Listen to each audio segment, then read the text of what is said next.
eu acho que vai gravar, vai ficar no meu drive, e aí eu compartilho com vocês depois. Ok? Pelo menos deu certo, a gente não perdeu essa data, né? Bom, então a gravação aqui já iniciou, tá tudo certo. Então vamos ver. Então, pessoal, né, sejam bem-vindos hoje aqui já no novo módulo, né? Iniciando um novo módulo. E a gente vai trabalhar hoje a questão do processo alquímico, a alquimia, principalmente focado no trabalho alquímico, né? Opus alquímico, trabalho da alquimia. Algo que o Jung estudou profundamente, não porque ele achou interessante, achou bonito, achou misterioso, né? Não porque ele viu, eu vou descobrir aqui uma coisa nova, eu vou querer estudar alquimia porque eu acho que vai ter uma coisa interessante, né? Ou seja, não foi por uma necessidade egóica, mas foi porque ele foi levado para essa região profunda, né, dessas pesquisas sobre alquimia. E foi levado como? Né? Então, logo após aquela sua crise, após o rompimento com Freud, aquele momento em que ele mergulhou nas profundezas, né, daí, desse trabalho que ele realiza, a partir do contato que ele tem, né, com a parte mais profunda de sua alma, em contato naturalmente com muita dor, com muito sofrimento, e ele consegue dialogar com todas aquelas imagens que vinham a partir de seus sonhos, de suas fantasias, né, dos desenhos, do trabalho com as pedras que ele fazia, das pinturas que ele fazia, ele começou a se deparar com um material muito interessante que ele não sabia entender, né, o sentido daquelas imagens, daquelas fantasias, daqueles sonhos, né, e estavam afetando profundamente a sua alma, né, a sua consciência, né, sua alma no aspecto consciente, o seu ego. E, diante daquele momento, daquele turbilhão de emoções, de afetos, de imagens, né, que ele se sentia completamente perdido, ele simplesmente se permitiu fazer duas coisas, né, para poder tentar se manter vivo, para tentar sobreviver. Ele, por um lado, colocou os pés no chão, né, colocou os dois pés no chão através do seu trabalho, do atendimento dos seus pacientes, e através da sua dedicação à família, o esposo e seus filhos. Né? Então, isso fez com que ele não tivesse os pés firmes no chão e não pirasse de vez, né? Porque o inconsciente tinha vindo com muita força, tinha invadido a consciência dele, se não tivesse permanecido com os pés firmes no chão, ele teria sido levado por essas forças e o inconsciente teria pirado de vez, né? Teria entrado realmente no processo psicótico e não teria voltado, né? Desse processo psicológico. Por outro lado, ele dedicou também um tempo, boa parte do seu dia, a olhar para essas imagens, para essas fantasias, para esses sonhos, e tentar dialogar com eles, e tentar representá-los. Né? À medida que ele foi anotando essas fantasias, essas imagens, esses sonhos, ele foi registrando tudo isso nos chamados livros negros. Né? Vocês já conhecem, já ouviram falar dos chamados livros negros. Né? Então, naquele período de crise, ele vai anotando tudo ali, tudo aquilo que vem na sua mente, através dessas fantasias, desses sonhos, vai registrando, juntando tudo isso em 6 cadernos, que são os chamados livros negros. Depois, ele começa a pintar as suas fantasias, desenhar as suas fantasias, principalmente os seus sonhos. E também, né, inclusive, as fantasias em que ele estava acordado. De repente, ele se deparava com uma imagem e ele se permitia viajar dentro dessa imagem, se permitia observar os seres que apareciam nessas fantasias, nessas imagens, se permitia dialogar com esses seres, né? Como ele dialogava com Fílemon, antes de dialogar com Fílemon, ele dialogava com Elias, com Salomé e com outros personagens, Atmandípolis, né? Que apareciam também em suas fantasias. Tá? E aí ele tinha muito material, mas não entendia muito sobre aquele material. Não entendia muito o que aquele material queria dizer para ele. Até que um dia ele teve uma sequência de sonhos misteriosos e profundos. Basicamente, um sonho que o marcou profundamente foi um sonho que ele estava em uma carruagem, sendo conduzido por um cocheiro, e de repente ele percebe que estava numa estrada antiga, numa estrada de areia, de pissarra, vamos dizer assim, e de repente ele começa a ver que muitas bombas começam a cair no entorno da carruagem, né? E ele fica assustado, achando que vai ser destruído, que vai morrer. O cocheiro acelera a carruagem e vai em frente, tentando escapar desses obuses, né? Dessas bombas que estão caindo no entorno. E no horizonte, ele começa a ver que ele está se aproximando, a carruagem está indo na direção, né? Por conta está se aproximando, de uma espécie de um castelo. E à medida que vai se aproximando, ele vê, né, que uma ponte, né, do castelo desce, né, aquela espécie de ponte medieval, né, que sai do castelo, que fica sobre o rio, né, que fica no entorno do castelo. E assim, o cocheiro, a carruagem, entram no castelo, e assim que eles entram, a ponte se fecha. Né, e ele percebe, então, que ele está numa espécie de um castelo italiano, medieval. E ele vai explorar esse castelo, e tem uma parte do castelo que é uma biblioteca, repleta de livros antigos, livros da Idade Média, livros que ele vai observando que tem muito a ver com a alquimia. Tá? Então, nesse mesmo período de sua vida, ele começa a se deparar com livros que chegam para ele, alguém dá de presente, ou alguém, né, diz para ele que tem um sebo, tal, tem um livro que talvez lhe interesse, ele pergunta que livro é esse? Não, é um livro de um tratado alquímico da Idade Média, né? E ele começa a observar essa sincronicidade que tem a ver com esse sonho. Né? E ele conta no Memórias, Sonhos e Reflexões que depois de algum tempo ele conseguiu formar uma biblioteca de livros antigos da Idade Média, livros de alquimia, muito semelhante à biblioteca que ele tinha visto lá nesse castelo italiano medieval.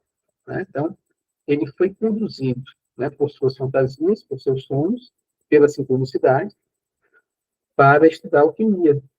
E nesse mesmo período, né, ou até um pouco antes, ele já tinha conhecido Richard Wilhelm, ele já tinha começado a conhecer a filosofia oriental chinesa através do Xing, e a partir do Xing ele entra em contato com o taoísmo, também com o confucionismo, mas o que toca mais a alma dele é o taoísmo, né? Até porque o confucionismo é muito mais voltado, a filosofia de Confúcio é muito mais voltada para a vida cotidiana, a vida em sociedade, né?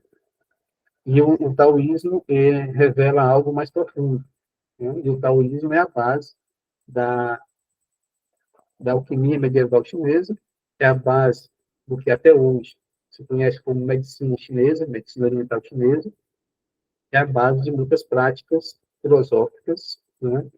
E também de exercícios, de prática meditativa, de prática de cura, de práticas de se trabalhar com a energia do corpo físico, do corpo emocional, do corpo mental, para se encontrar uma saúde melhor, né?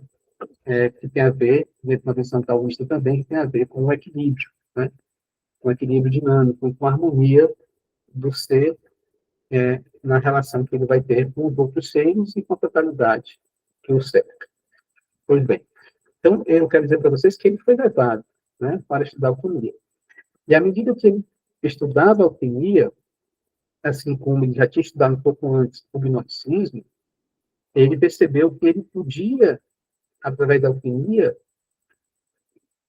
preencher aquele vazio que existiu durante muito tempo entre os grandes filósofos antigos, que foram o gnosticismo, né, os neoplatônicos, e o surgimento da moderna psicologia, principalmente a psicologia que ele estava construindo, psicologia analítica. E ele pôde entender que os três, a psicologia analítica que ele estava construindo, a alquimia que ele estava encontrando, e o gnosticismo que ele já tinha estudado e conhecido profundamente, os três traziam os mesmos ensinamentos porque estavam baseados nos mesmos princípios. Tá? E quais seriam esses mesmos princípios? Aquilo que a gente já vem comentando aqui já há algum tempo, né? Os princípios herméticos, o hermetismo. Tá? Tanto é que toda a obra alquímica, ela sempre cita textos atribuídos a Hermes Trismegisto, principalmente o texto mais estudado, mais comentado, que é a Tábua do Mineral. Okay? Então,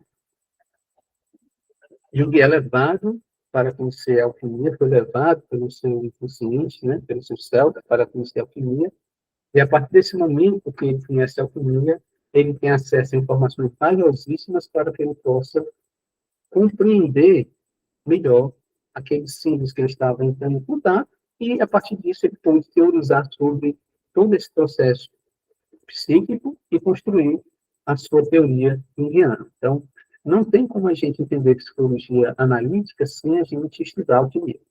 E não tem como a gente conhecer a alquimia sem a gente conhecer o gnosticismo, sem a gente conhecer o taoísmo, porque existia também a alquimia chinesa, e sem a gente conhecer o hermetismo. É isso aí. Professor, eu tenho lido a Bíblia, estou fazendo o estudo dela, e aí recentemente eu fiquei sabendo, né, que os hebreus passaram 430 anos no Egito. E aí eu comecei a perceber esses princípios herméticos também em algumas coisas cristãs. Aí eu queria saber se isso faz sentido, e se fizer sentido, se você poderia comentar um pouco. Muito sentido, muito sentido. Eu já gostei de citar Jordan Peterson, vocês devem falar ou conhecer, né? Jordan Peterson, como ele chama, Jordan Peterson, psicólogo indiano, canadense, né? Ele tem feito um trabalho muito interessante, exatamente em cima da Bíblia, estudando a Bíblia, comentando a Bíblia, passagens da Bíblia desde o começo, né? Os livros todos da Bíblia, e no sentido de observar o simbolismo bíblico, né? No sentido de observar as imagens arquetípicas, né? Que se manifestam ali naqueles livros bíblicos. Exatamente essa passagem que está comentando, né? Em que o povo hebreu foi cativo no Egito, foi prisioneiro no Egito durante 400 e tantos anos, né? E passa por todo um processo conduzido por Moisés para a sua libertação, né? Para encontrar a terra prometida, né? Para retornar a Canaã, né? Terra de seus pais, né? Todo esse processo, a gente vai entender esse processo agora simbolicamente, né? No aspecto mitológico da coisa, a gente vai observar que, na verdade, é um processo de libertação. Bacana isso, né? Qual o nome do livro?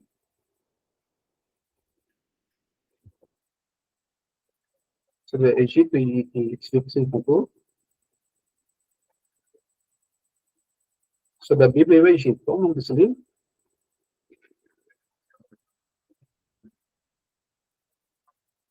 Não sei se você está me ouvindo, Alessandro. Foi o Renato que comentou aqui. Ah, foi o Renato, né? Porque você foi escutar. Os hebreus, né? Foram para lá porque José foi vendido como escravo e adivinhou os sonhos do faraó. E aí, isso dos sonhos, né, também tem todo um significado simbólico. E até que ele se torna governador por ter feito essa adivinhação e essa sincronização do faraó na época. Exatamente. E, Renato, você sabe qual é o nome do livro? Você lembra do nome do livro?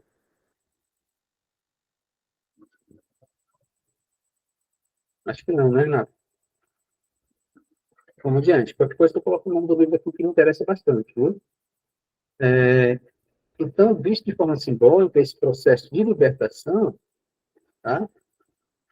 É um processo de evolução, de desenvolvimento, em que você está, antes, preso a uma situação, a uma condição, e você tem que passar por uma jornada, onde nessa jornada você encontra obstáculos, desafios, mas que você é conduzido por uma força maior, porém misteriosa, que muitas vezes você até duvida, até você se arrepende de ter feito, de ter iniciado essa jornada, né, como acontece com muitos que estão ali no deserto. Poxa, a gente estava preso lá no Egito, mas lá a gente tinha que comer, tinham que dormir e tinham que beber. E aqui no deserto é que não tem nada, né? Então, isso de forma simbólica, né, está muito presente em toda a jornada de iluminação. E toda jornada de iluminação é uma jornada de libertação. Beleza, Renato. E eu quero dizer para isso que o Jordan Peterson, com isso, que o Jordan Peterson está fazendo um trabalho muito interessante em algumas palestras, nos seminários, né? Em que ele vem discutindo esses pontos e mostrando esse simbolismo muito presente na Bíblia que fala dessa jornada de libertação, de evolução, de desenvolvimento, de iluminação, que nada mais é do que o processo de individuação, tá? E essa ideia de que, anteriormente, algo está aprisionado, algo está ligado às trevas, algo está num momento de sofrimento, de dor muito grande, de desespero muito grande, de aflição muito grande, e que esse algo passa a ser conduzido dentro de uma jornada para que ele possa encontrar um local de graça, um local de bem-aventurança, um local de proteção, um local de acolhimento, um local de prosperidade, é uma jornada de iluminação, tá? Então, é um processo de individuação, tá? Então, você tem razão quando você comenta isso, né? Que na Bíblia nós vamos encontrar muitas passagens, né? Que irão nos revelar a possibilidade da gente transmutar algo, da gente sair da escuridão, das trevas e ir para a luz, da gente sair de um mundo de provações, de sofrimento, e ir para um mundo de graça, de bem-aventurança, tá? E esse processo descrito na Bíblia, e comentado por muitos judeus, muitos estudiosos, muitos grupos religiosos, ligados à Cabala, ligados ao próprio gnosticismo, por exemplo, uma comunidade que surgiu entre os hebreus, inicialmente, né? Mas que foi muito influenciada pelo hermetismo, porque teve um contato muito direto, muito profundo com os gregos, tá? É a comunidade dos essênios. E essa comunidade dos essênios foram os primeiros, né? O povo essênio foram os primeiros a reconhecerem que Jesus era o mestre e ia revelar uma nova verdade. E a partir do momento que eles reconhecem Jesus, essa comunidade chamada de essênio se transforma, muda de nome, passa a ser Gessênios, né? Acrescenta-se o J, porque se une, né, à figura de Jesus, então são os Gessênios, e passa a surgir, então, a nova gnose, a gnose moderna, né? Unindo o gnosticismo antigo, Platão e os neoplatônicos, as mensagens ou as verdades reveladas por Jesus, né? Aí surge o gnosticismo moderno, né? O gnosticismo atual, que vai ser muito combatido, muito criticado pela igreja oficial, que vai ser espalhado, disseminado de forma velada, escondida, em grupos, né? Grupos de alguns iniciados que vão encontrar outros que são considerados como pessoas que podem ser iniciadas nesses segredos, nessas verdades, né? E isso vai sendo passado adiante de forma velada, de forma escondida. Do outro lado, tem o grupo dos cabalistas, né? Os hebreus cabalistas, os judeus cabalistas, que vão também olhar para a Bíblia e ver que, além daquilo que está ali escrito na Bíblia, tem verdades mais profundas que estão sendo transmitidas na Torá, né? Nos textos do Antigo Testamento. Okay? Então, isso está correto, né? Então, é muito bom, muito importante a gente ler a Bíblia, por exemplo, e tentar ver, né, o aspecto simbólico daquelas passagens da Bíblia, tentar identificar as imagens arquetípicas que estão ali se manifestando, se apresentando, tá?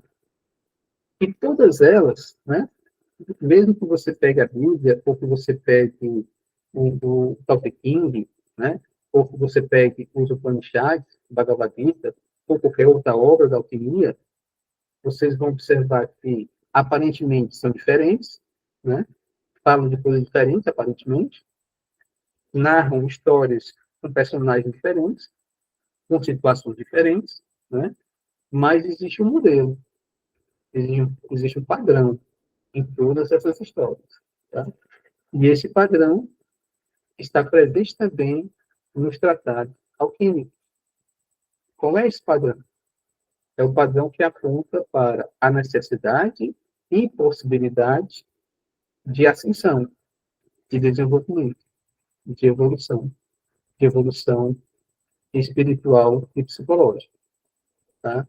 De você tirar algo que é negativo, que é ruim, daquela situação que torna aquele algo ruim, negativo, transmutar esse algo para que ele possa revelar quem ele é de verdade, tá? Então, quando o alquimista pega o chumbo, tá?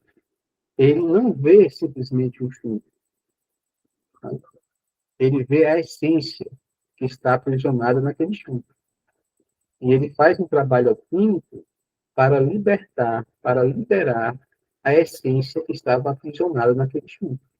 E quando ele faz isso, aquela essência se manifesta, aparece. Não é que ela passe a existir a partir de agora, não é isso. Ela já existe desde sempre. Só que ela estava escondida, atrás de muitos véus, atrás de muitas camadas, né? E a camada mais sólida, camada mais trevosa, mais densa, mais concreta, essa camada é chamada de chumbo pelos alquimistas.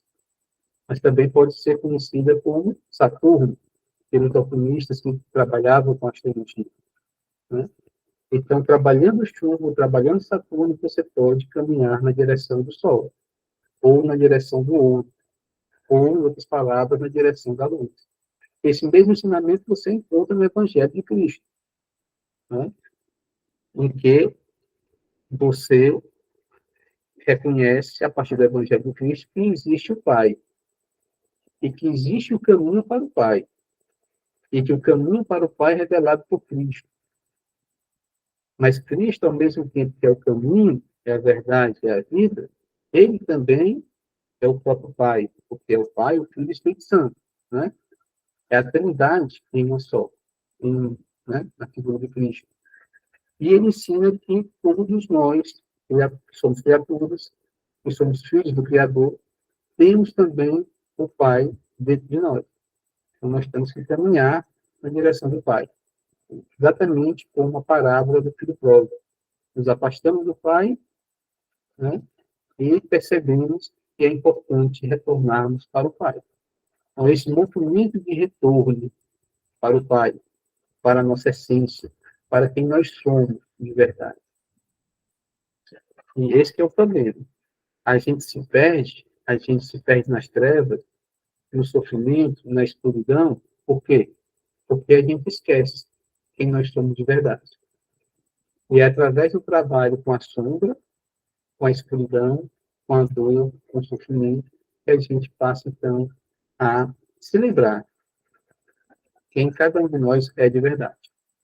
Entende isso? Então, esse é o processo. Então, quando ele começa a se deparar com os textos, ele começa a encontrar esse processo descrito com outras palavras, utilizando outras figuras.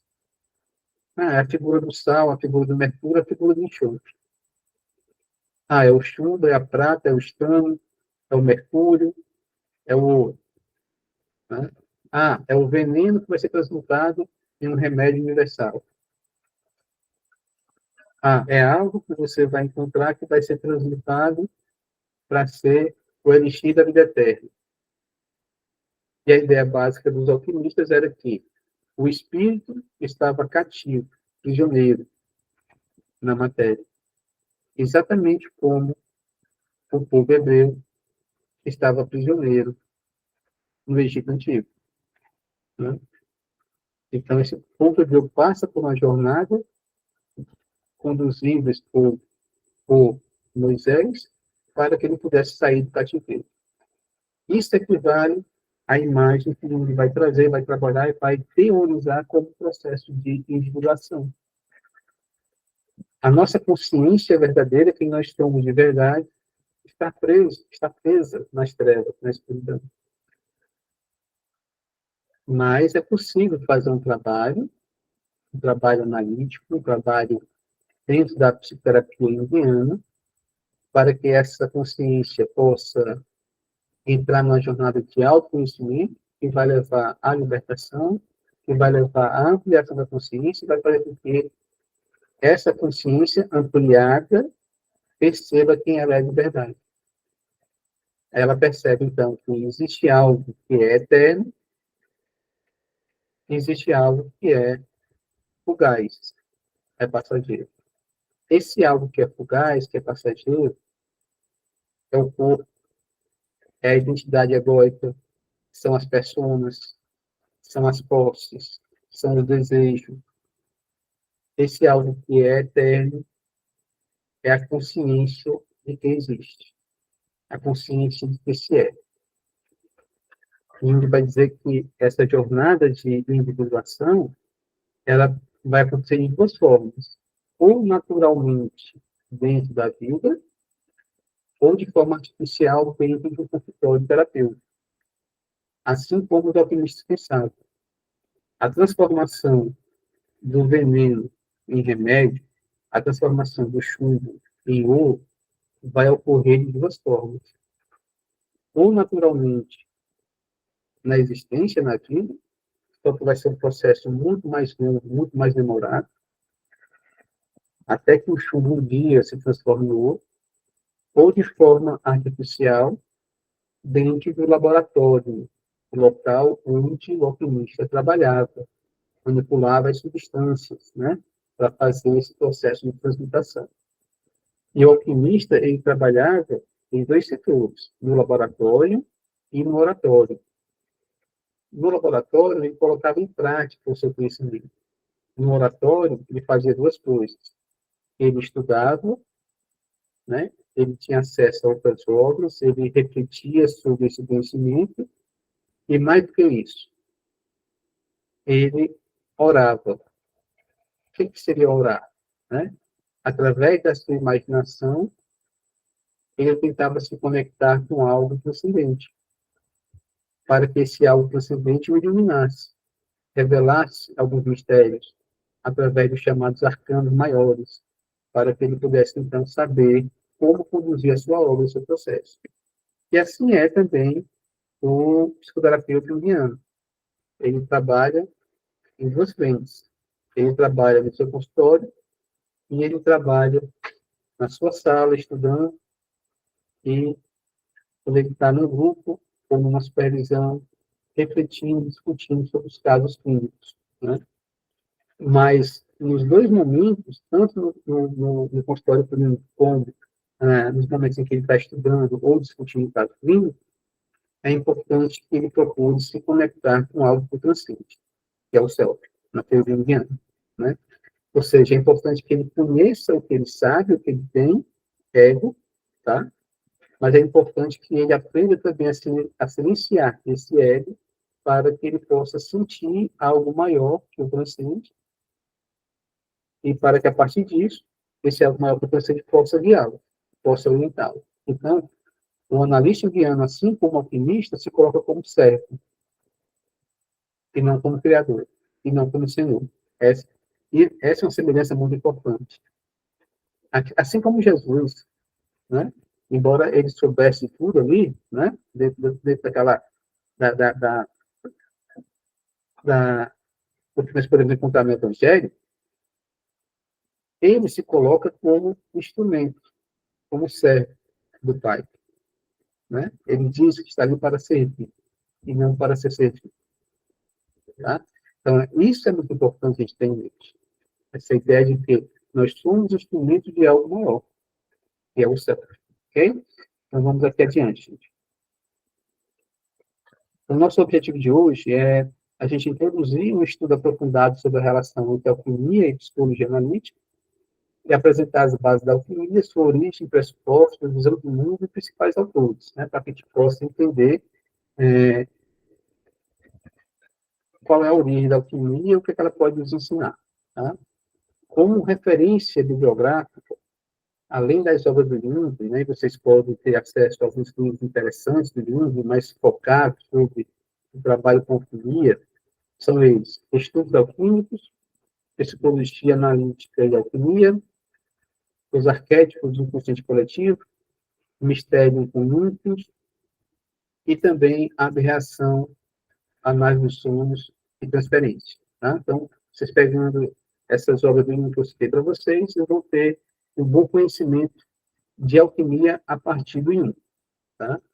Se vocês quiserem aprofundar um pouco mais, eu indico para vocês essas duas obras. Tá? A obra de Valentin Domberg, que é um místico e hermetista cristão russo. Ele escreve esse livro maravilhoso, recomendo a todos. Todos vocês têm que ter esse livro, têm que ler esse livro. Não só ler por ler, mas ler, parar, refletir, meditar, né? Interagir com aquelas imagens que aparecem nos arcanos maiores do tarô. Cada arcano, né? Como ele é apresentado, as imagens que estão relacionadas a cada um desses 22 arcanos maiores, para que vocês possam entender a jornada da individuação. Tá?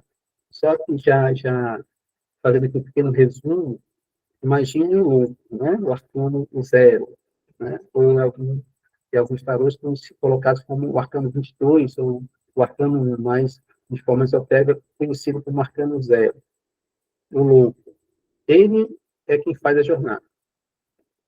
E ele vai passar por cada uma das 21 casas, iniciando pela carta 1, o mago, indo até a carta 21, o mundo, para que ele possa aprender quem ele é de verdade. Tá? Então, a jornada que o louco faz, ensinada pelo tarô, equivale à jornada que nós podemos fazer se nós seguirmos em frente no nosso processo de individuação. Então, nesse livro, Valentin Tomberg, ele pega cada uma das lâminas dos 22 arcanos maiores do tarô e ele vai fazer um trabalho maravilhoso de amplificação. Ele vai pegar essas imagens e vai colocar em contextos filosóficos, em contextos científicos, em contextos da própria psicologia analítica, em contextos históricos, em contextos de algumas escolas iniciáticas, no contexto do hermetismo, no contexto da cabala, no contexto dos alquimistas, para que a gente possa entender o que os símbolos que aparecem em cada uma dessas lâminas estão revelando, né? Para aquele que pode contemplar esses símbolos. Então, você pode ter um conhecimento muito profundo, não só sobre o tarô, mas sobre o hermetismo, porque a base do tarô é o hermetismo, assim como o hermetismo é a base da astronomia/astrologia, assim como é a base da alquimia. Ok? E outro livro também bem interessante que eu indico, recomendo, é Alquimia e Misticismo, de Alexander Hoff, escritor e pesquisador alemão, e ele faz uma coletânea de textos e de figuras que fazem parte do chamado Museu Hermético. Tá? Que é uma coletânea de estilogravuras, outros tipos de pinturas, quadros, né?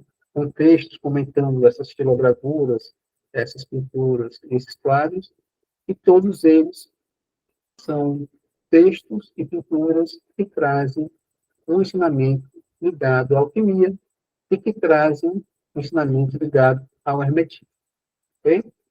E outro livro também interessante que eu recomendo, para quem quiser aprofundar seus conhecimentos, seus estudos, é o texto, o livro da Von Franz, Alquimia e Imaginação Ativa. Tá? Que também ela apresenta, né, a alquimia sobre a sua perspectiva, e eu quero aqui fazer aqui um parênteses e mostrar que, se não fosse a Von Franz, nenhum não teria tido acesso a todo esse conhecimento que ele teve sobre a alquimia. Né?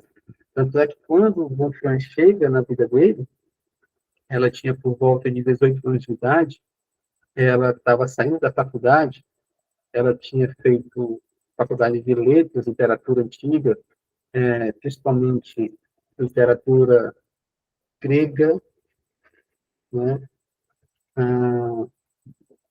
E também tinha muito conhecimento sobre latim, Jung estava precisando de uma secretária que o ajudasse a traduzir os textos alquímicos que estavam escritos em grego ou em latim, foi atrás de alguém, ela se candidatou, e no primeiro encontro que os dois tiveram, para poder ele contratá-la, né? Ela foi toda preparada, toda arrumada, toda ansiosa, toda nervosa para aquele encontro, como é que seria, né?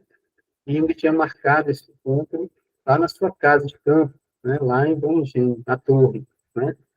E aí, quando ela chega, Jung estava lá, só de calça, sem camisa, fazendo um cozido, cozinhando, trabalhando em sua cozinha, olha o simbolismo aí da alquimia, né?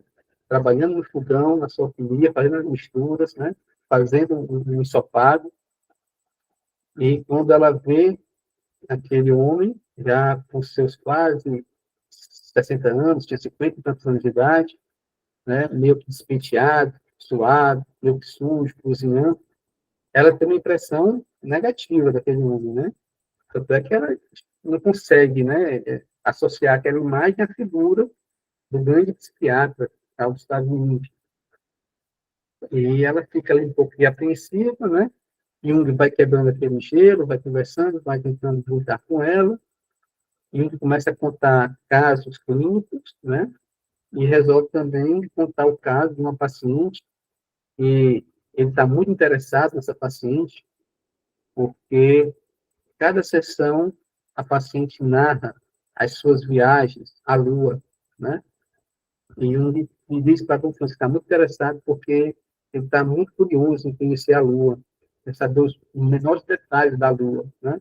E a Wolfgang pensa, esse homem é completamente louco, ele acredita que essa paciente dele está dizendo a verdade, que ela está indo para a Lua, né? Jung vai comentando isso, e aí, com um tempo, muitos anos depois, né, a Wolfgang entende, né, o que é realidade psíquica, né? Quer dizer, realidade psíquica não tem a ver com realidade concreta, física, né? Mas aquela paciente que ia toda semana para a Lua e depois trazia informações para o Jung, aquilo que ela narrava para o Jung fazia parte da realidade psíquica, né? E ela depois entende o que é uma realidade psíquica. De forma que Von Franz, quando chega, né, quando começa a sua trajetória, começa a colaborar, a trabalhar junto, né, com Jung, naquele momento que ela chega, ela, recém-formada, ela era materialista, ela era marxista, ela era ateia, não acreditava em Deus, né? E ao longo da jornada que ela faz com o mundo, e ao longo daquilo que ela vai conhecendo, ao longo da sua análise pessoal, ao longo dos textos que ela vai se deparando, ela consegue depois escrever uma obra maravilhosa que vai muito além do materialismo, muito além do marxismo e muito além do ateísmo, né? Então, veja só o processo de individuação das funções, né? Ela chega de um jeito, né? E termina de outro jeito, ok? Então, essa imagem é muito importante para que a gente possa entender que uma coisa é, outra coisa é que nós somos de verdade, né? Uma coisa é que a gente pensa que a gente é, outra coisa é que a gente descobre um dia quem a gente é de verdade. Tá? Então, fica a dica aqui das obras da Wolfgang, principalmente Alquimia e Imaginação Ativa. Passando aqui adiante, né? Então, Alquimia e Visão de Luz. Né? Segundo Thunberg, lá, o autor de Meditações sobre os 22 arcanos maiores do tarô, o mundo, essa maravilha de sabedoria, de beleza, de bondade, sofre. Ele está enfermo. Olha, que essa ideia é uma ideia gnóstica, né? Tem a ver com a hermetismo. O mundo foi criado, mas não foi o Pai, não foi o Criador quem criou o mundo. Uma parte do Pai, conhecida pelo gnóstico como o demiurgo, cria o mundo. Então, essa parte do Pai é imperfeita. Portanto, vai criar um mundo enfermo, adoecido, incompleto. Esse grande organismo, que não pode ter nascido da doença, e cujo nascimento só deve ser atribuído à saúde perfeita, isto é, a sabedoria, a beleza e a bondade perfeitas, cujo conjunto foi seu berço, esse organismo está doente. Tá? Então, percebe-se que o mundo está doente. Não obstante, esse mundo doente conserva em toda parte e sempre os sinais de sua saúde primordial e manifesta a obra das forças de sua saúde nova, de sua convalescência. Tá? Embora tenha sido criado pelo demiurgo, né, não pelo pai, mas o demiurgo carrega a centelha divina, segundo o Gnóstico. E o próprio mundo carrega a centelha divina. Então, embora o mundo esteja doente, esse mundo pode voltar a ser saudável, quando ele se reconectar com a sua origem, com a sua fonte, com o Criador, com o Pai. Tá? Então, essa ideia gnóstica tem a ver com o hermetismo, ela também está presente na alquimia. E está presente, claro, né, na psicologia analítica. O ego, qual é a fonte do ego? Segundo o termo indiano, a fonte do ego é o self. Né? Tudo vem do self. Mas chega um momento que o ego se afasta do self, então ele adoece, ele fica dissociado. Ele manifesta a sua dissociação através de uma neurose, ou de uma psicose, ou de qualquer outro tipo de doença ou de conflito. Tá? Mas aquela própria doença ou aquele próprio conflito já é uma tentativa de restabelecimento da cura. Se aquele indivíduo conseguir, através da sua doença, sofrimento ou conflito, retornar para o seu Criador, que é o Self. Né? Então, a sombra produzida pelo afastamento do ego em relação ao Self, a sombra é o próprio caminho que vai reconduzir o self de volta, o ego de volta para o self. Tá? Então, essa ideia da psicologia analítica está presente na alquimia, no hermetismo e nos gnósticos. E aqui uma citação da Von Franz. A alquimia, no sentido estrito da palavra, teve dois pares. A filosofia racional grega, ou pode-se dizer, uma filosofia da natureza, e a tecnologia egípcia, por outro lado. Né? Então, você tem os dois momentos, a prática e a teoria. O laboratório e o oratório. Uma das duas tendências das civilizações gregas e egípcias se encontraram, uniram-se num casamento muito fecundo e do qual a alquimia foi fruto. Tá? Então, essa é a origem da alquimia. De um lado, os egípcios, e aí você tem contato também com o povo árabe, né? E também contato com o povo hebreu, tá? E do outro lado, a filosofia grega. Quando isso se junta, você encontra a união da prática com a teoria. E aí surge a alquimia. E o que seria a alquimia? Seria o trabalho com a água. Né? A alquimia seria, mais ou menos, a tradução seria o trabalho feito com a água. Por que a água? Porque a água era como se fosse a manifestação da energia ou da essência. Tá? Então, eu tenho que fazer um trabalho com aquele objeto que conduz a essência, com a água, para que eu possa, então, destilar essa água e encontrar a essência nesta água. Tá? Então, a alquimia seria mais ou menos isso. E esse trabalho ele é feito em dois sentidos, tanto no sentido prático, laboratório, como também no sentido do oratório, né? Da meditação, da contemplação e da oração. Fazendo um paralelo com a alquimia medieval chinesa, a gente encontra também o mesmo processo, só que em vez de chamar água, se chama qi, né? Então, existe até hoje uma prática de exercícios físicos que é conhecida como qigong, ou seja, é o cultivo do qi, o cultivo da energia, é o trabalho sobre a energia, para que você possa lapidar cada vez mais a energia aprisionada em seu corpo, transmutando essa energia cada vez mais em algo mais puro, mais iluminado, portanto, mais saudável, e assim o seu corpo ficaria mais saudável, segundo essa visão chinesa. De uma outra citação da Von Franz. Assim pode-se dizer que a alquimia começou no século I a.C., com um período florescente na Grécia, nos segundos e terceiros séculos, seguido por um declínio gradual, que durou até o 10º século. Durante esse período, os principais textos foram transportados e traduzidos para o árabe, no 7º e 8º século. Nos diferentes pequenos países árabes, houve outro período florescente, após o qual a alquimia evoluiu para a história da química, seguindo o mesmo caminho que toda a física e matemática. Por volta do século X, retornou à civilização cristã, através de grupos árabes e judeus, na Espanha e na Sicília, e de lá invadiu os países ocidentais. Uniu-se à filosofia escolástica e assim prosseguiu em seu desenvolvimento anterior. A ciência da química antiga é simplesmente a história de um ramo apenas das ciências naturais em geral. Tá?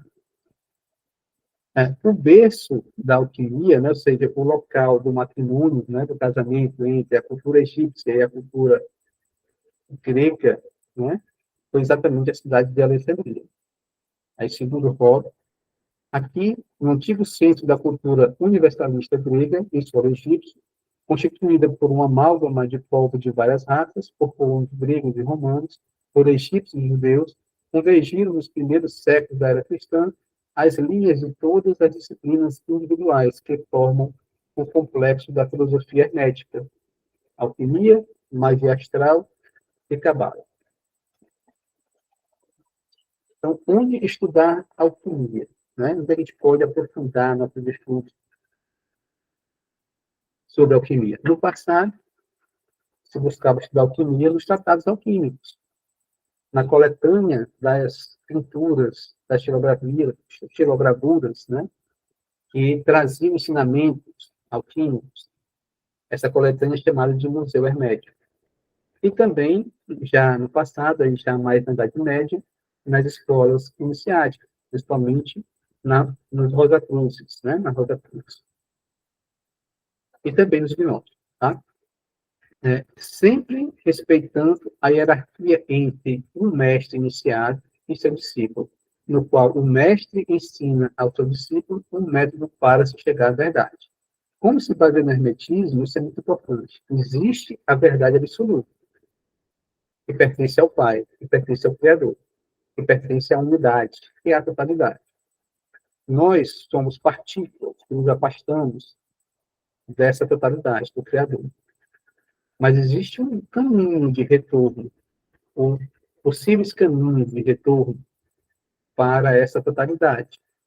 E quem pode passar para outros esse possível caminho de retorno é aquele que já está avançando no seu caminho de retorno. Lembrando que é um caminho para o infinito, porque é um caminho para a totalidade. Para a totalidade. A gente nunca vai chegar lá, né? Mas nós temos uma meta. Tá? Então, essa meta que vai nos ajudar a avançar em nosso processo de individuação. Ok? E no presente, né? Hoje, atualmente, né, se estuda alquimia nessas sociedades iniciáticas, né, dos grupos, né, que se reúnem em torno dessas sociedades iniciáticas, Rosa Cruz, gnóstico, gnosticismo, enfim, outras escolas, e se propõe a estudar esses textos antigos que falam sobre a alquimia, sobre o hermetismo, para poder se conhecer um pouco, né, sobre a alquimia. E, da mesma forma, esse é o método, sempre respeitando a hierarquia entre o mestre iniciado e seu discípulo, no qual o mestre ensina ao seu discípulo um método para se chegar à verdade. Esse método também ele é ensinado através dos ritos iniciáticos. Né? Cada etapa que você passa em sua jornada, você tem a condição de ter acesso a novos conhecimentos. Okay? E o que é que isso tem a ver com a psicologia analítica? Isso é muito importante, porque, metaforicamente, acontece o mesmo. Né? Fazendo um paralelo, né? Acontece o mesmo dentro do trabalho da psicologia analítica. O psicólogo indiano só pode ajudar ao seu cliente a avançar na jornada dele de individuação se o psicólogo indiano estiver avançando em sua própria jornada de individuação. Por isso que ele dizia que toda formação de psicólogo indiano tem que bater na mesma tecla de que é fundamental, é importantíssimo para o analista indiano ele fazer o seu processo de análise. Não é só fazer 10 sessões, 20 sessões, não. É durante um bom tempo da sua vida, para que ele possa avançar na direção do céu, construindo o eixo do céu. Ok? Bem, e quais são os meios, quais são os caminhos para se chegar à verdade? São chamados arcanos. São chamados arcanos. Segundo Thunberg, arcano é aquilo que alguém deve saber para ser fecundo em determinado domínio da vida espiritual. Aquilo que deve estar ativamente presente em sua consciência, ou mesmo no nosso subconsciente, para nos fazer capazes de nos tornar fecundos em nossos esforços criativos. O arcano é um fermento, ou uma enzima, cuja presença estimula a vida espiritual e anímica do homem. Tá? Então, o arcano vai se manifestando em nossas vidas, né, em nossas existências. A nossa psique vai reagindo a esses arcanos através das nossas imagens arquetípicas, e essas imagens arquetípicas passam a influenciar a nossa vida. E nós, movidos por essas imagens arquetípicas, iniciamos a nossa caminhada de individuação. É mais ou menos assim que funciona. E aqui uma observação. O que é transmitido ao discípulo são os arcanos, que devem ser compreendidos pelo discípulo, através de práticas constantes de ação, imaginação, meditação, contemplação e oração, que ocorrem alternadamente na vida, na fantasia, na imaginação. E aqui vale lembrar que o alquimista separava dois tipos de fantasia: a imaginação verdadeira e a imaginação falsa. A imaginação verdadeira é aquela que é movida por algo transcendente, que inspira a parte consciente e pessoal do alquimista. Essa é a fantasia verdadeira, ou imaginação verdadeira. E a imaginação falsa é aquela que é estimulada pelo ego, né? Eu estou cansado, eu estou fatigado, eu estou muito triste, muito deprimido, eu começo então a fantasiar uma vida nova, uma vida diferente, uma vida em que eu estou na praia, curtindo a vida, me aproveitando muito bem das coisas boas da vida. Essa imaginação, ela é importante, naturalmente, mas não é a verdadeira imaginação, não é a verdadeira fantasia, tá? E aí, a decorrência disso e a consequência disso para a psicologia junguiana é que nós temos uma imaginação fantástica, vamos dizer assim, né? Simples, pura imaginação de fantasia egóica, né? E nós temos a imaginação que vai gerar a chamada imaginação ativa. Quando, diante de algo que o próprio inconsciente nos dá, um sonho, uma ideia, uma imagem, um sentimento, uma dor, uma doença, um sofrimento, nós olhamos para essa dor, para esse sofrimento, para esse sonho, para essa fantasia, para essa imagem, e passamos a dialogar com essa imagem, sentindo que essa imagem tem vida própria, e que ela é independente da minha existência egóica. É um ser objetivo, independente da minha existência subjetiva. Exatamente como Jung fazia com Philem. Para Jung, na sua vivência, no seu contato com Philem era um ser real, não é uma criação da fantasia de Jung. E Jung entrava nessa fantasia verdadeira, nessa imaginação verdadeira, para dialogar com Philem, assim como ele dialogava com Salomé, com Atman Victor, assim como ele dialogava com Elias e outros personagens que apareciam em seus sonhos e em suas fantasias. E isso gera, né, a imaginação ativa. E a consequência da imaginação ativa é a ampliação da consciência, que nada mais é do que a reconstrução do eixo ego-self, porque a parte consciente do indivíduo, ego, se relaciona com uma figura oriunda da parte maior da sua psique, que é o self. Tá? Então, isso é imaginação ativa. Laboratório, oratório, né, que seria a prática e a oração, onde tinha também a reflexão, né, onde tinha também a contemplação e a meditação. Então, esses seriam os caminhos da iluminação, tá? Da libertação, do crescimento espiritual e psicológico. E outra observação importante, desta forma, a alquimia é um meio de crescimento espiritual baseada na arte espagírica e na atitude de orar e vigiar. Espagiria significa separar e juntar, dissolver e coagular. É isso que a alquimia faz com as substâncias. Ela separa e junta, separa e junta. Ela dissolve e coagula. Sim.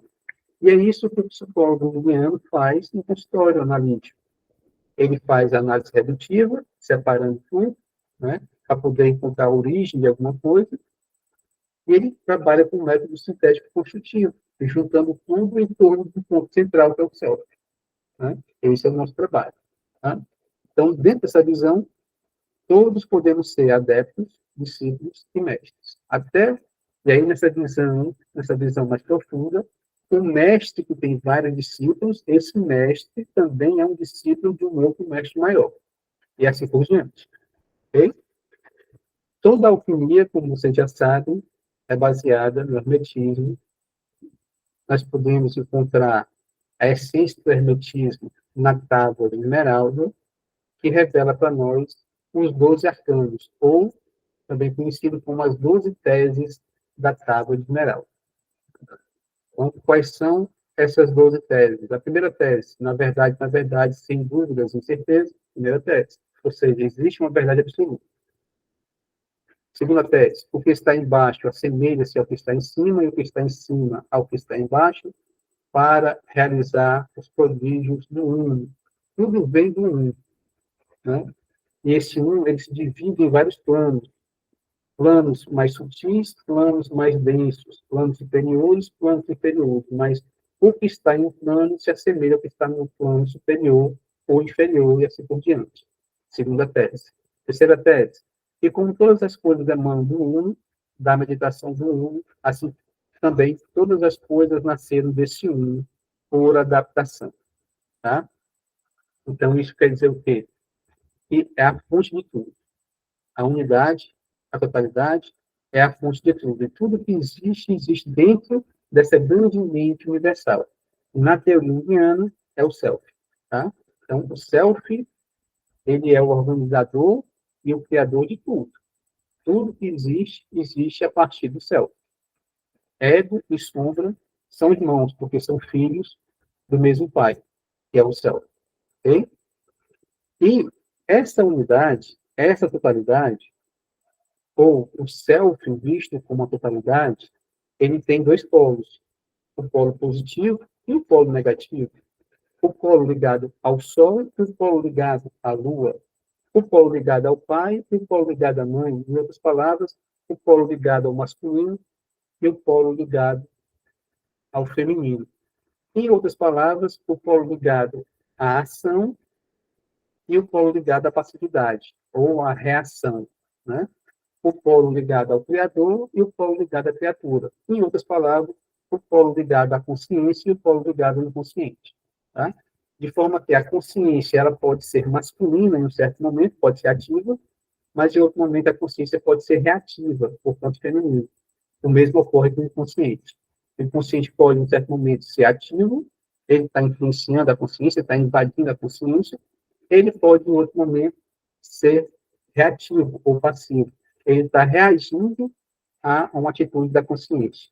Então, a compensação psíquica, né, a compensação inconsciente, é uma atitude reativa. A consciência egóica gera uma unilateralidade e o inconsciente reage a isso, produzindo uma compensação. Esse casamento da consciência com o consciente, do pai com a mãe, gera o quê? Gera um símbolo. E, às vezes, o sintoma, a doença, o transtorno, é o símbolo, é o filho. Né? Mas o filho, como nós sabemos, ele revela o pai. Portanto, simbolicamente, o sintoma revela o self. Tá? Veja como isso é profundo, né, gente? Como isso é profundo. Né? Acolher o sintoma, porque o sintoma potencialmente vai nos levar para o self. Potencialmente vai ampliar nossa consciência. Tá? Quinta tese. Né? O vento transportou em seu ventre e a terra é sua alma. Sexta tese. Ele é o pai de todas as maravilhas do mundo. É plena sua força quando se converte em terra. Sétima tese. Separa a terra do fogo e o sutil do perfeito. Docemente quando ninguém jeito. Sobe da terra ao céu e daí regressa à terra. E recebe a força das coisas superiores e inferiores. Assim, obterás toda a previdência do mundo e toda a obscuridade se afastará de você. A ideia da iluminação, a ideia de sair das trevas, a ideia de atravessar a sombra para que se possa ampliar a consciência. Nona tese, é a força de todas as forças, pois vence toda a sutileza e penetra toda a densidade. 10ª tese, deste modo foi criado o mundo. 11ª tese, assim serão operadas admiráveis variações e adaptações para as quais é aqui dado o meio. 12ª tese, foi-me dado o nome de Hermes Trismegisto porque possui as 3 partes da sabedoria de todo o universo. Tá? Então, essas 12 teses, dependendo do autor que está comentando, ele pode sintetizar essas 12 teses em 3 teses apenas, né? E pode dizer que os arcanos são apenas 3. Os arcanos são o sal, o enxofre e o mercúrio, né? Porque o sal, o enxofre e o mercúrio, ele vai conter essas 12 teses. Quando você imaginar, pensar, contemplar, refletir sobre isso, você vai entender o porquê. Outros autores vão dizer que essas 12 teses podem ser transformadas em 22 arcanos, né? E aí você vai encontrar os 22 arcanos maiores do tarô, e assim por diante. Outros vão dizer que são 7 arcanos, os 7 planetas, né? Os 7 astros, que vão influenciar mais nossa vida, e assim por diante, tá? Mas a ideia de Hermes, contida na Tábua de Esmeralda, são 12 arcanos, são 12 teses, ok?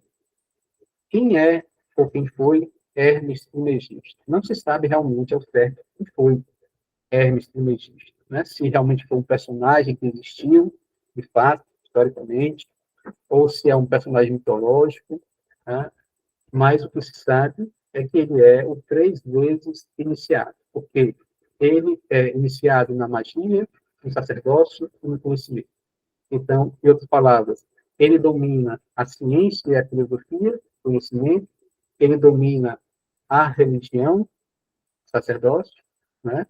E ele domina a arte de coagular e solver, a arte de criar, a arte de gerar, a arte de produzir, tá? Então, por isso, ele é trismegisto, 3 vezes iniciado, tá?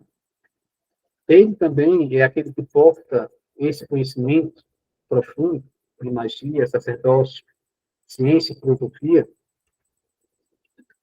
por toda a eternidade, desde sempre, desde a antiguidade mais antiga até o futuro mais longínquo. Tá? Culturalmente, ele foi associado a algumas figuras importantes. No Egito, a figura de Thoth. Entre os hebreus, a figura de Hermes. Também alguns cabalistas consideram ele como Moisés. Tá? Na Grécia, como Hermes. Em Roma, como Mercúrio. Na Europa medieval, ele passa a ser chamado de Hermes. Tá? E as escolas que são formadas, né, em torno desse conhecimento hermético, né, as principais, o próprio gnosticismo, Cabala, escola pitagórica, Platão, Neoplatônicos, que faz parte do próprio gnosticismo, a alquimia, né, e atualmente essas escolas esotéricas, né, iniciáticas, escolas secretas, né, como o movimento Rosa Cruz. Tá? E na ciência, né, nós temos aí a psicologia analítica, muito influenciada pelo conhecimento hermético. Esse conhecimento hermético, o próprio Alessandro comentou isso no início, no ponto de hoje, ele pode fazer um paralelo, ele pode nos possibilitar fazer um paralelo bem interessante com a física quântica, unindo 3 coisas muito importantes: filosofia perene ou idealismo, psicologia analítica e física quântica. Essas 3 áreas, saber, física quântica, idealismo e psicologia analítica, elas se baseiam nessa ideia hermética de que existe uma grande mente universal que originou tudo e tudo que existe dentro dessa grande mente universal. E que nós somos pequenas mentes ou pequenas partes dessa grande mente. Tá? Essa ideia você vai encontrar na psicologia analítica, no idealismo e também na física quântica. Tá? Uma figura para ilustrar aqui Hermes Trismegisto. As 12 teses também podem ser compiladas, né, através das 7 leis herméticas, São elas a lei do mentalismo, a lei da correspondência, lei da vibração, lei da polaridade, lei do ritmo, lei do gênero, lei de causa e efeito. Essas leis contidas na alquimia, e essas leis também têm o seu próprio desdobramento dentro da psicologia analítica. Tá? Por exemplo, a lei do mentalismo. Né? Então, tudo que existe, existe dentro de uma totalidade. Né? Toda psique, ela é uma totalidade. O self pode ser conhecido como essa totalidade. Tá? Esse self ele pode ser desmembrado ou dividido em vários planos, em várias dimensões. Dimensão consciente, dimensão inconsciente, dimensão pessoal, dimensão impessoal, mas o que ocorre em uma dimensão dessa tem uma correspondência na outra dimensão. Tá? A questão energética da vibração, na psicologia analítica é interessante observar isso, né? Ou seja, quanto mais um conteúdo for inconsciente, maior vai ser a chance dele se manifestar no corpo, porque ele vai ter uma vibração mais densa. Quanto mais consciência a gente tiver de um conteúdo, né, maior vai ser a chance dele se manifestar no mundo das ideias, no pensamento.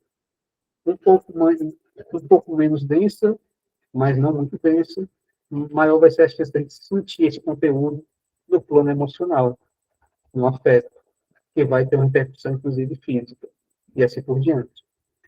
Lei da polaridade, né? A lei freudiana, ela é muito polar, né? Ela é muito baseada nessa lei da polaridade, né?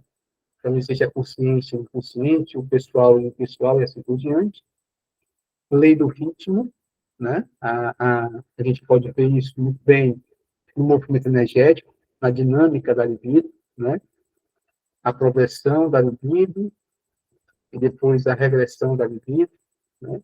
A gente passa o dia todo focado no estudo, em uma atividade, depois a gente se cansa, porque aquela energia foi embora, aquela energia que foi embora foi para algum lugar.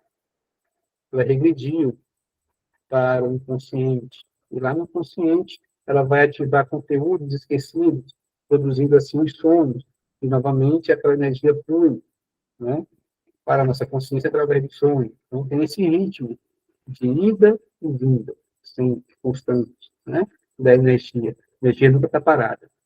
Lei de gênero, comentei com vocês no início, né, a questão da atividade e da passividade, da ação e da reação. Às vezes a consciência é masculina, às vezes a consciência é feminina. O mesmo ocorre com o inconsciente. E lei de causa e efeito, né? Toda ação gera uma reação. Então, por exemplo, toda atitude egóica vai gerar um efeito, né, em toda a psique. Então, o pensamento que eu tenho hoje, ele vai se desdobrando e vai gerando consequências, tanto internas como externas, né? E essas consequências externas e internas vão ser causa para novo desdobramento, e assim por diante, no meu processo evolutivo, no processo de desenvolvimento, tá? Então, avançando um pouco mais, por conta do nosso horário, né? A gente já começou um pouco muito atrasado, nós vamos ver também que a alquimia, ela tem uma influência muito grande do gnosticismo e do neoplatonismo, né? Então, um comentário aqui de Rob. Os sistemas sincretistas complementares de que se alimentam, formas híbridas de filosofias helenistas e de religiões orientalistas e cultos de mistérios, são conhecidos pelo conceito de gnose e neoplatonismo. Ambos são fundamentalmente animistas, impregnados de uma multiplicidade de criaturas demoníacas e angelicais, cujo poder e influência determinam o destino humano. Então, é uma visão espiritualista que a alquimia traz. A própria psicologia analítica resgata essa visão espiritualista, de que o plano das ideias, o plano dos afetos mais abstratos, eles se manifestam e influenciam nossa vida, como se fossem demônios e como se fossem anjos, tá? Ok? Gnose significa conhecimento. Os gnósticos adquirem por várias vias. O conhecimento primordial, fundamental, é a informação concreta que diz respeito à natureza divina da própria essência do ser. A alma surge como centelha de luz divina. O segundo é a informação correta, que remete para o temor da situação. A centelha de luz está sujeita à influência de forças exteriores, obscuras, no exílio da matéria. Cativo no traço imperfeito do corpo, é iludido pelos sentidos exteriores, os astros demoníacos convocam e enfeitiçam a essência divina da natureza individual, para impedirem o seu regresso à pátria divina. Essa ideia gnóstica está na alquimia, né? De que o ser, a essência desse ser, está presa, cativa na matéria, e é preciso fazer um trabalho para libertar essa essência, e fazer com que essa essência retorne para a sua fonte, que é essa grande mente universal. Ok? Avançando um pouco mais, gente, chegando aqui em alguns conceitos importantes, que eu vou pular aqui um pouco esse conhecimento gnóstico, para que a gente possa chegar já diretamente na alquimia mesmo, né, alguns conceitos e alguns tratados alquímicos, né, os mais importantes tratados e textos alquímicos. Eu acho que todos vocês, ou a grande maioria, já ouviu falar do axioma de Maria, atribuído a Maria Profetisa, que viveu no Egito, né, mais ou menos 273 anos antes de Cristo, tá? E é aquele axioma que diz que o 1 gera o 2, o 2 gera o 3, mas a partir daí não gera o 4, gera o quinto elemento como uma nova unidade. Tá? Mostrando que o 1 que gera o 2, o Criador se manifesta na dualidade. A dualidade, ela revela novamente o Criador, gerando o Pai, o Filho e o Espírito Santo. E quando a gente se conecta com essa trindade, a gente não está mais no 4. A gente pula o 4 e vai para a essência. A gente volta a ter contato com a nossa essência, porque a nossa essência é divina. Então, à medida que eu contemplo a trindade, eu encontro a minha essência.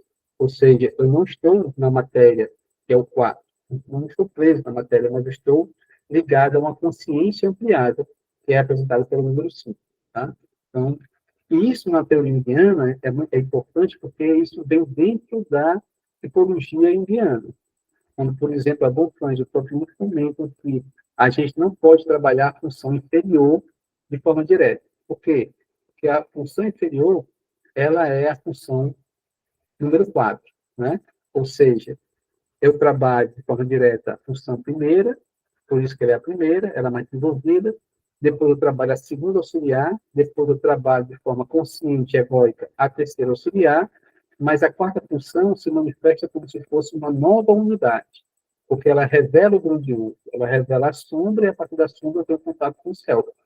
Quem domina na função inferior é a sombra e, naturalmente, o céu, não é o ego. Mas, a partir do momento que eu entro em contato com a sombra e trabalho essa função inferior, transmutando ela em função transcendente, eu amplio minha consciência porque eu crio o eixo ego-self.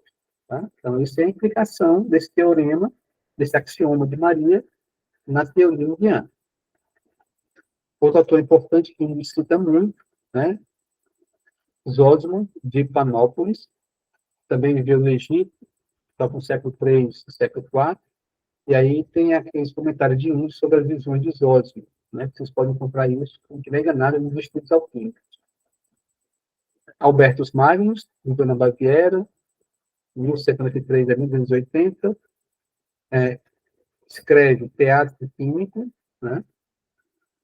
Tomás de Aquino, Sicília, 1225 a 1274, Aurora com Surgens, também um livro, um tratado muito comentado por Jung, que vocês vão encontrar no Mistério com Núcleos, ele fazendo um comentário, basicamente o livro, Mistério com Núcleos, é um comentário de Jung sobre essa obra, de Tomás de Aquino, da Aurora com Surgens, que mostra, né, essa união da polaridade do rei e da rainha, né, como um casamento sagrado que leva a uma transformação, a uma transmutação. Teoricamente, na teoria indiana, gera uma ampliação de consciência, gera a construção do eixo ego-self. Paracelso, muito admirado, muito estudado pelo mundo, viveu na Suíça, 1493 a 1541. Tem um livro bem interessante, que vale a pena, Livro dos Prólogos e Livro das Entidades, né, em que ele faz um resumo do que é alquimia. Tá? Michel Mayer, Alemanha, 1568 a 1622, Atalanta Fugens, que é, digamos assim, a primeira obra do Museu Hermético. Tá? Primeira obra, basicamente, seria essa obra de Michel Mayer, Atalanta Fugens, né, que mostra essa tentativa de Atalanta, né, de fugir do mundo das trevas, do mundo da matéria. Ou seja, mostra, né, a tentativa do espírito cativo na matéria de se libertar. Okay? Tudo isso vocês podem encontrar nas obras do Jung. Tá? Aqui faz parte também do Museu Hermético, que é um autor bem interessante, William Blake, que é mais atual, né, que ele viveu na Inglaterra em 1757 a 1827, tá? Então tem uma obra bem interessante também, feita a partir de pinturas, xilogravuras, e alguns comentários sobre essas pinturas e xilogravuras, e fala do casamento do céu com o inferno, da união do céu com o inferno, onde o indivíduo lida, a consciência do indivíduo lida com essas duas potências. Ok? Bem, avançando um pouco mais por conta do horário, a gente vai entender o seguinte, que toda obra alquímica, todo tratado alquímico, ele tem uma linguagem. E essa linguagem, ela é entendida e definida como a linguagem hermética, tá? E vai trazer algumas características. Por exemplo, utiliza-se de imagens enigmáticas e de charadas linguísticas. Aí vem um comentário aqui do Rob. Ao imbuí-las de uma singular aura hieroglífica, os criadores dessas imagens procuravam remeter para a época lendária de sua arte e para as fontes primordiais de sua sabedoria o patriarca do misticismo, da natureza e da alquimia, Hermes Trismegisto. Tá? Então, essa linguagem enigmática, cheia de charadas, ela tem essa finalidade, né, assim, de dizer que é algo misterioso, né, algo que está sendo revelado, porém não muito, de forma não muito aberta, né, só para algumas pessoas que tenham a capacidade de entender esses mistérios. Tá? Ao mesmo tempo, a linguagem hermética também tem esse caráter de ser uma linguagem restrita. É igualmente em Hermes, o mensageiro dos deuses, que tem origem hermenêutica, a arte da exegese, ou interpretação do texto. E segundo as indicações do autor, o livro da Santíssima Trindade, né, no capítulo 15, o primeiro texto alquimista em linguagem alemã deve seguir 4 direções. Deve ir no sentido natural, no sentido sobrenatural, no sentido divino e humano. Então, um texto alquímico, ele fala de algo natural, fala do sal, por exemplo, fala do mercúrio, por exemplo, e ao mesmo tempo que fala do sal como algo natural, fala do sal como algo sobrenatural. O sal revela um arcano, revela uma propriedade misteriosa. Tá? Portanto, fala de algo humano e ao mesmo tempo divino. Tá? Então, essa é uma característica da linguagem dos tratados de alquimia. Outra característica é uma linguagem que revela e oculta a verdade. Sempre que falamos abertamente, nunca dissemos verdadeiramente nada. Mas sempre que usamos uma linguagem cifrada ou recorremos a imagens, ocultamos a verdade. Isso está no Rosário Filosofal. E é a citação do Hobbes. Né? Então, se você diz algo e, ao mesmo tempo, não fala de muita coisa. Né? Você fala de muita coisa e, ao mesmo tempo, não fala de nada. Então, ela revela e oculta, né, ao mesmo tempo. E ela tem o objetivo de atingir o intelecto através dos sentidos, despertando a intuição, porque, na verdade, ela quer despertar a imaginação. Porque a imaginação é o meio utilizado pelo Criador para criar um universo, através da imaginação. Da mesma forma, pelo princípio da correspondência, né, é a nossa imaginação que transforma a nossa vida. Tá? Então, o objetivo da linguagem os tratados alquímicos também é despertar a intuição e, a partir disso, despertar a imaginação, principalmente a chamada imaginação verdadeira. Ok? Então, avançando um pouco mais, ainda falando de algumas obras importantes, tá?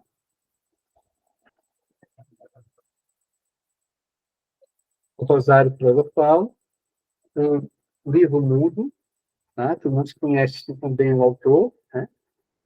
Tarô de Marselha, foi feito, né? O próprio Tarô de Marselha, por Pico della Mirandola, ele, juntamente com seu tio, dois grandes alquimistas de Milão, na Itália. Então, eles colocam no Tarô de Marselha alguns ensinamentos alquímicos para que os adeptos e os iniciados pudessem estudar melhor a alquimia. E aqueles que não conheciam nada, né, não eram adeptos, não eram iniciados, vissem o tarô apenas como um jogo divertido, sem sentido nenhum, sem importância nenhuma. Tá? O Museu Hermético, né, foi coletado por Lucas James, na Alemanha, Frankfurt, em 1925. Então, são obras importantes, né, sobre o Museu Hermético, né, propriamente dito. Bem, e a grande obra, né, Opus Magnum, a obra da alquimia, depois isso é trazido para a psicologia analítica. Do que se trata isso, né? Então, por definição, é transmutar a fina matéria em pedra filosofal. Tá? O que seria a fina matéria? É a matéria inicial, aquilo que eu vou pegar para trabalhar. Na teoria indiana, na prática clínica, é a queixa do meu paciente, é a dor dele, é o sofrimento dele, é a doença que ele carrega na alma ou no corpo, é a fina matéria. Tá? Eu vou pegar essa matéria inicial, colocar ela dentro de um processo de transformação, para que eu possa retirar dela, ou extrair dela, ou encontrar a partir dela, a pedra filosofal. O que é a pedra filosofal? É a essência, é a partícula divina, é a partícula que se destacou, se afastou do Criador e foi aprisionada na prima matéria. A partir do momento que eu trabalho na prima matéria, o meu objetivo é retirar tudo aquilo que está envolvendo, escondendo a pedra filosofal, até que eu possa encontrar, né, essa pedra filosofal. E uma vez que eu encontro essa pedra filosofal, ela, como é uma partícula divina, né, ela contém em si toda a totalidade. Então, essa pedra filosofal, quando ela entra em contato com outras matérias-primas ou matérias corrompidas, né, ela tem o poder de descobrir onde está a essência daquela matéria corrompida e transformar novamente aquela matéria corrompida em uma outra pedra filosofal e assim por diante. Tá? Interessante. Eu não sei se encaixa aqui, mas tem um trecho lá da Bíblia onde Jacó vai se reencontrar com Esaú, e ele já tinha roubado os direitos de primogênito de Esaú. E aí, nesse deslocamento, ele tem um sono e a cabeça dele ele coloca sobre uma pedra. E aí, no sonho, ele sonha com uma escada, onde os anjos sobem e descem. E aí eu estou lembrando disso porque isso da pedra sempre é muito simbólico. Exatamente, exatamente.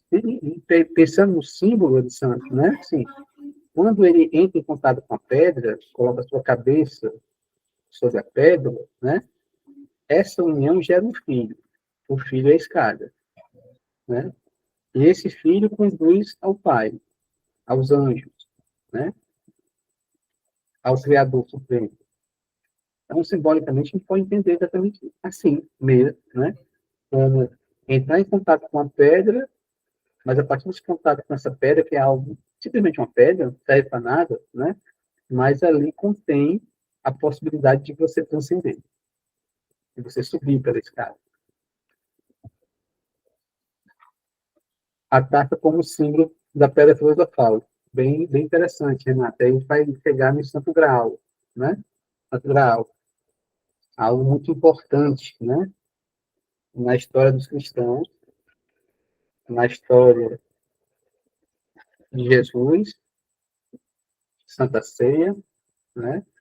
Onde ele tomou o vinho, os apóstolos, né? E depois algo muito importante na história dos Templários, na história também da Ordem de Cristo, Portugal, né? Não é à toa que o nome é Portugal, né? Atribuído ao Santo Graal, né? O ponto do Santo Graal, de onde se diz na história ou a lenda, né? De que o Santo Graal foi levado para a região de Portugal pelos Templários para ser lá escondido, para ser lá protegido, né? E a taça, né? O Santo Graal como taça é exatamente aquilo que contém o sangue de Jesus, né? Que contém a essência de Jesus, que contém a alma de Jesus, em outras palavras, a gente fala de alma de Jesus, a alma do Filho, a gente fala do sangue do Filho, da essência do Filho, e está falando do Pai, né? Então, sim, nesse sentido, tem uma relação muito importante e profunda, né, entre a pedra filosofal e o Santo Graal, nesse sentido, né, da gente encontrar aquele receptáculo que contém a essência, né? Porque encontrando isso, você vai encontrar a fonte da essência. Essa é a ideia. Poderia acrescentar alguma coisa, Renato? Ou Edson?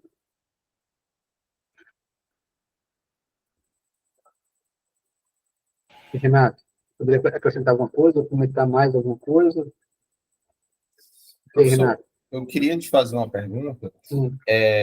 Tem um conceito que eu ainda não entendi muito bem, que é o conceito de psicoide. O de Certo, psíquico eu já entendi, mas o certo, de psicoide está me vindo à mente agora, trabalhando esse tema da aula de hoje. certo. Como é que você entendeu o psicólogo? Até então, para por em cima disso a gente trabalhar. Pronto, psicóide me parece que é a realidade objetiva que nós não temos acesso. O psíquico é quando a gente começa a representar, é quando a gente tem a imagem e o afeto dessa realidade psicótica. Foi isso que eu entendi. Perfeito, perfeito.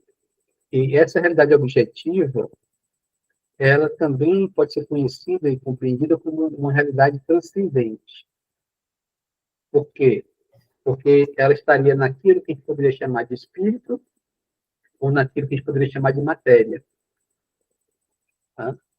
A melhor forma que eu encontro de explicar o psicólogo é através do taoísmo, que fala do Tao, que é o insondável. Mas tem dois tipos de insondáveis, né?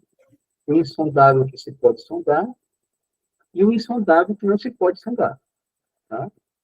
O insondável que se pode sondar, ele é possível de ser conhecido, tá? Então, ele não estaria no psicólogo, estaria no psíquico, porém inconsciente. Você pode ir lá aprofundando, aprofundando e encontrar. Mas o insondável que não se pode sondar, ele está além do psíquico. Ele é transcendente. Então, jamais será conhecido. Ele pertence ao domínio do espírito e ou ao domínio da matéria, né? Eu não posso nem dizer que é um ou outro, porque eu não sei falar nada sobre ele, né? Mas eu posso dizer que, como não é psíquico, ou é espiritual, é material. E isso já é uma definição minha, nossa, da nossa consciência, de atribuir algo como espiritual e algo como material, tá? Eu só posso ir até aí, né? Depois disso, não posso falar nada, né? Então, o psicóide tem a ver com a ideia do absoluto, né? Está numa região transcendente. Você não pode ser sondado. Aí a interpretação que eu estou fazendo aqui, a associação, é que esses conhecimentos, esses entendimentos alquímicos, nos ajudam no processo de psificação dessa realidade psicóide. Isso, os arquétipos. Os arquétipos.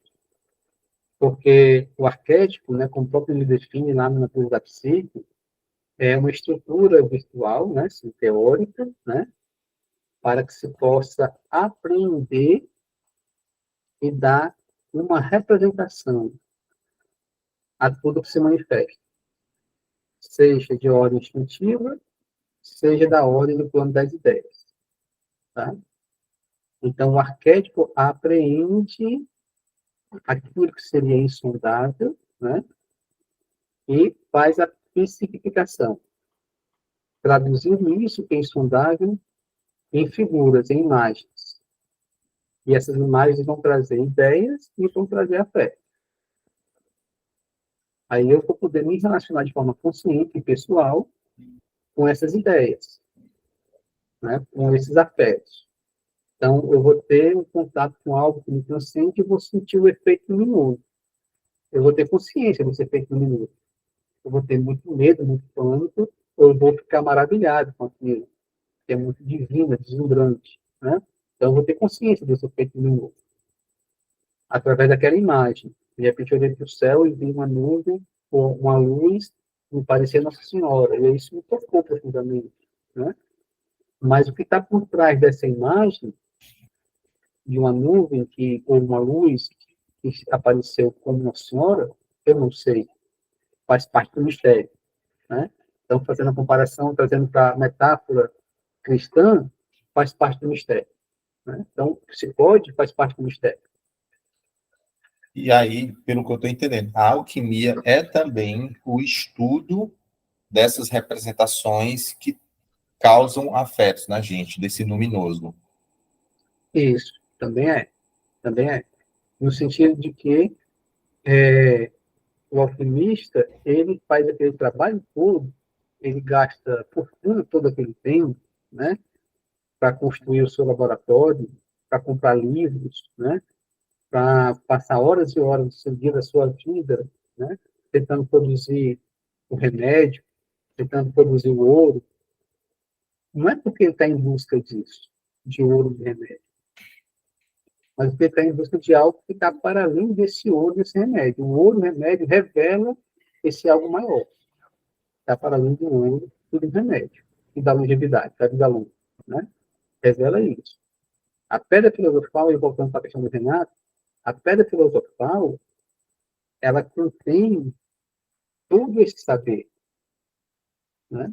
Então, eu vou em busca da pedra filosofal, como o cristão, o templário, em busca do Santo Graal, né? Para que ele pudesse encontrar, a partir da pedra filosofal ou do Santo Graal, a essência, o Criador, a fonte, a origem de todo o saber supremo, né? Se conectar com algo sagrado. Então, é uma busca religiosa. A alquimia é um trabalho religioso, no sentido de religar. A prática indiana, a análise indiana é um trabalho religioso, no sentido de religar, de você se reconectar com o céu, né?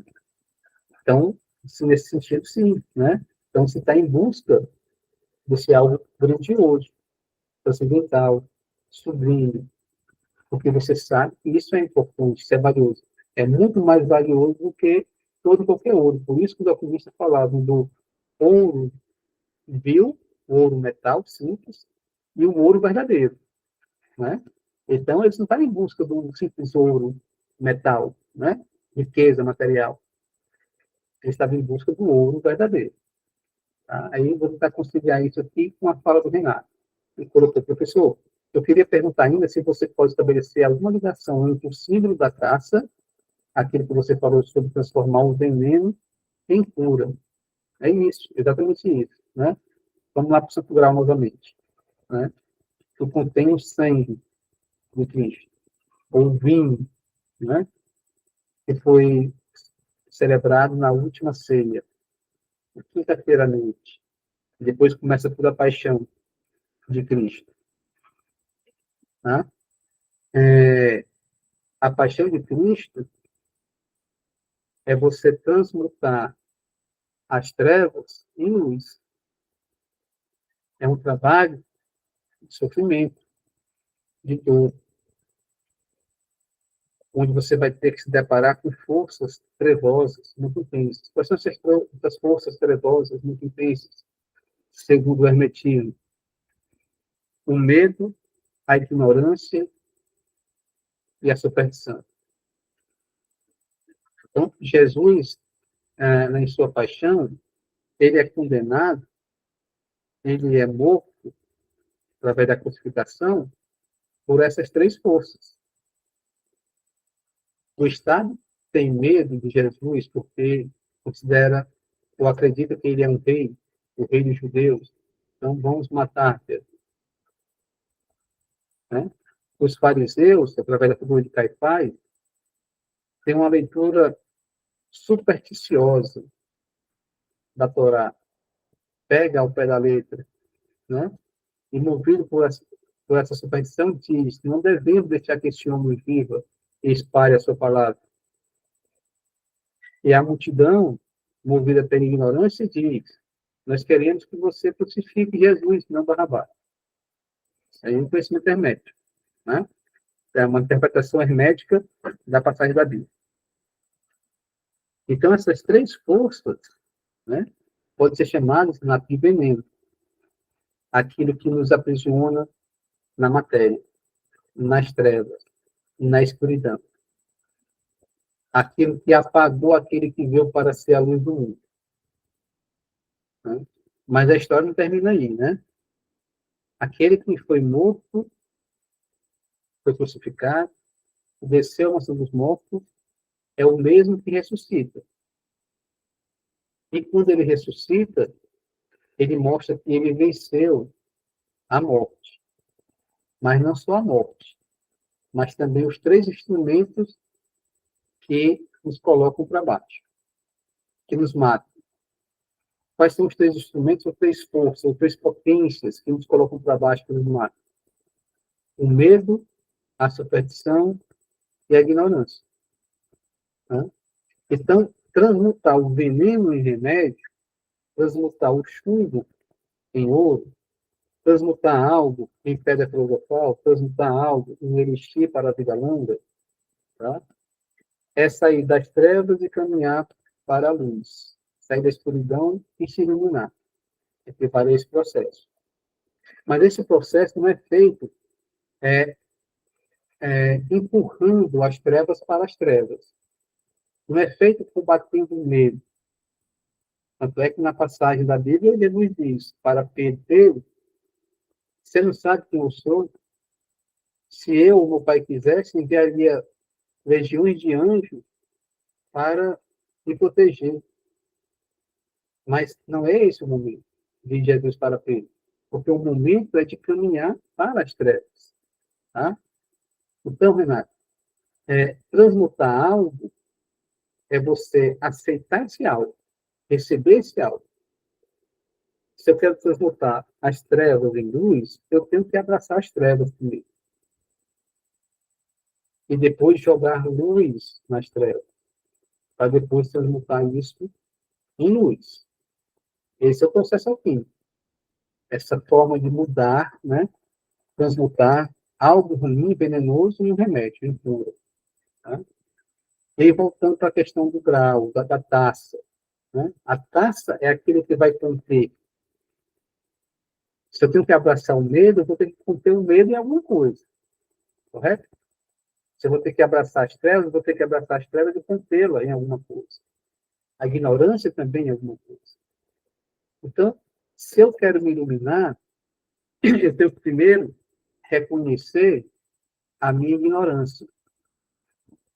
Depois, a minha superstição. Depois, o meu medo. Para depois transmutar isso. E eu vou conter essas coisas negativas onde? Na taça. E o que é a taça, simbolicamente, dentro da teoria indiana? É o ego. Só que o meu ego, fragilizado, não pode conter todo aquele material que vem. Aí eu preciso de quê? De um set terapêutico. Preciso encontrar alguém que já esteja com a taça maior, para trabalhar, um analista indiano. Aí todo aquele material que eu não suporto conter no meu ego, toda aquela minha dor, eu vou colocar no vaso alquímico, na taça, que eu não encontro na alívio.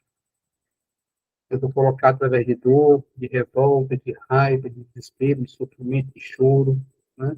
De depressão, de dizer que eu estou com ideação suicida, eu quero me matar, minha vida não presta mais, eu tenho que colocar tudo aquilo na taça. Tudo aquilo é um veneno. Aí, o que é que o terapeuta, o analista humano vai fazer? Ele vai acolher tudo aquilo e vai começar a mexer, né? Colocar sua colher e mexer, né? Fazer a circunambulagem. Aquecer em fogo brando, colocar atenção sobre aquilo dali. Você está doendo muito, sei que você está desesperado, você pensa em morrer, pensa em se matar. E aí vai mexendo, vai mexendo, vai mexendo, e de repente, né? Aparece um sonho transformador, o paciente vem e conta aquele sonho transformador, está trazendo algo de luz naquelas trevas, naquela escuridão. E aí começa a jornada de transformação. Até que chega um belo dia, depois de alguns meses, ou quem sabe anos, né? O paciente diz, olhando para trás, para a trajetória, e, poxa, ainda bem que tudo aquilo aconteceu comigo, né? Porque eu pude começar, a partir daquilo, uma jornada de iluminação, para descobrir quem eu sou. E aí descobre quem ele é. Pelo menos até então, né? Descobre até aquele momento quem ele é, né? Ele é muito mais, né? Descobriu até então quem ele é. É quando ele conseguiu transformar, né, Renato, o veneno em cura. O que nós vimos no ponto passado, quando a gente falava do curador ferido. O curador ferido, ele tem que abraçar a sua ferida. E todos os dias lamber a sua ferida. Só isso vai dar condição para ele ser um curador. Mas se ele quiser fazer uma cirurgia e cortar a sua ferida, né, porque ele não aceita aquela dor, se revolta com aquela dor, ele nunca vai ser um curador ferido. Ele vai ser, no máximo, um cirurgião, que é muito diferente do curador ferido. Muito diferente. Ok? Renato?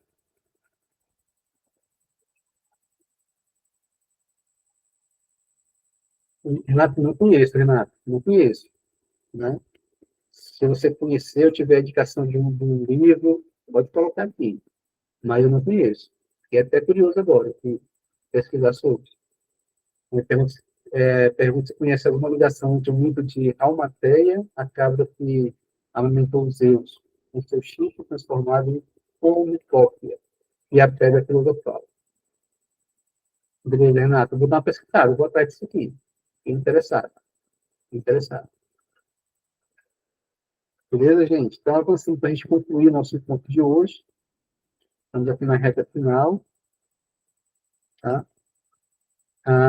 Alguns autores, né, descrevem algumas fases do processo, que é a grande obra do Optofino, né? Também não há consenso entre esses autores, nem em relação a quantas fases são 3, são 4, são 5, nem em relação à ordem, que é que vem primeiro, começa pela albedo, depois o negredo, ou começa pela negredo, depois o albedo. Cada autor, né, vai escrever de uma forma diferente, né? Vai entender esse processo de forma diferente. Mas a ideia é que essa jornada de iluminação, ela pode ser dividida em etapas. Tá? De forma mais comum, né, que é mais comentada, são essas 4 etapas: Negredo, Albedo, Citrinitas e Rubeno. Tá? A Negredo tem a ver com um momento de escuridão, momento de mortificação, momento de dor, momento de sofrimento. A albedo tem a ver com um momento em que algo novo está surgindo, algo que aponta para uma transformação está aparecendo, uma nova possibilidade. Né? Citrinitas teria a ver com a substancialização, ou coisa, aquela nova possibilidade que surgiu no albedo vai ficando mais concreta, vai amadurecendo, vai ficando mais palpável, né? E a rubedo seria a nova vida se manifestando, né? Seria mais ou menos isso, né? Assim, a finalização do processo para alguns autores, a rubedo, né? Onde uma vida nova se reiniciou, onde houve, por exemplo, a ressurreição, onde houve, por exemplo, o encontro do ouro, da pedra filosofal, né? para alguns autores. Tá? Então, é interessante observar que o processo analítico também pode ser dividido em etapas. Tá? E essas etapas não é linear, não são lineares. Agora nigredo, depois albedo, depois arrubedo. Não, elas podem se alternar, podem ocorrer em espiral. Né? Um nigredo, gera um albedo, albedo, rubedo, novamente a nova nigredo e assim por diante. Tá? Mas a ideia seria que tem momentos em que há mais escuridão, mais dor, mais sofrimento. Tem momentos em que algo de novo começa a ser apresentado, novas possibilidades, né? E tem momentos em que algo ficou mais concreto, mais palpável e surge uma nova vida. Tá? Então, isso ocorre também dentro do processo analítico.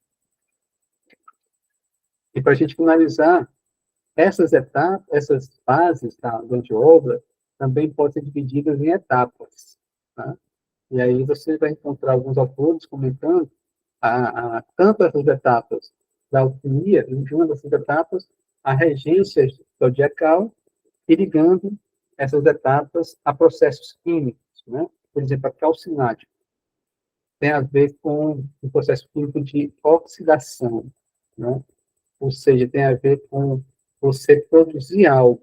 Né? Algo está ali ficando sólido, está ali se apresentando, surgindo. Né? E esse algo que está se apresentando pode ficar mais palpável ainda e pode se cristalizar, mas poderia a etapa da congelatio.